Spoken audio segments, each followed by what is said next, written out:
name is Tanmay and I'm back with another video for our channel Simple Snippets. So this is another conversion video wherein we'll learn how to convert a hexadecimal number to an octal number. In the previous video we saw its vice versa process, so if you have missed it, make sure you check it out. So let's get on with this tutorial. In this tutorial, we'll be solving one single sum which will cover all the variations of questions that can be asked while converting an hexadecimal number to an octal number. So as you can see on the screen, in this question we have an integer part as well as fractional part. So it covers all the types of questions that can be asked during the conversion process. Now this numerical is to be solved in two parts. That is, we cannot just directly convert an hexadecimal number to octal number.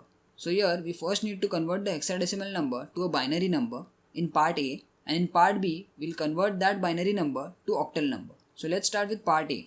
We first write down the number 5b.4c. Now we need to convert each digit to its binary equivalent. So C in binary is represented as 1100, 4 is represented as 0100, B is represented as 1011 and 5 is represented as 0101. Now since it's a hexadecimal number, the binary equivalents are always in 4-digit values.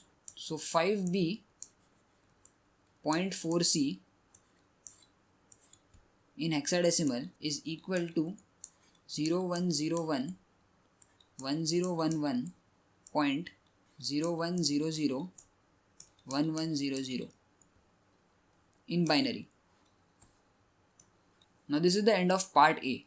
So we've got the binary equivalent.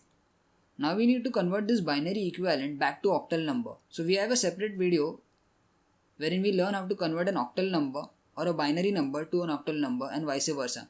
So if you have missed it, you can check it out as well. So let's start with part B. In part B, we first write down the binary number. Now we have to make pairs of 3, and for the integer part, we start from right to left of the decimal point. So this is our first pair, this would be our second pair, and this would be our third pair with an extra 0. For the fractional part, we start from left to right of decimal point and we make pairs of 3. So this will be our first pair, this will be our second, and this will be our third with an extra 0. So now that we've made these pairs, we need to calculate its equivalent octal values. So we know 001 is equal to 1 in octal, 011 is equal to 3 in octal, again 011 is equal to 3 in octal. We have a decimal point, 010 is equal to 2 in octal, 011 corresponds to 3 in octal, and 000 corresponds to 0. So this is our final answer. That is 5b.4c in hexadecimal is equal to 133.230 in octal. Okay, so that's it for this video guys. I hope you understood the conversion process. If you like this video, give it a thumbs up and share it with your friends. Also do subscribe to our channel so that you get notified when we upload such cool videos. Peace.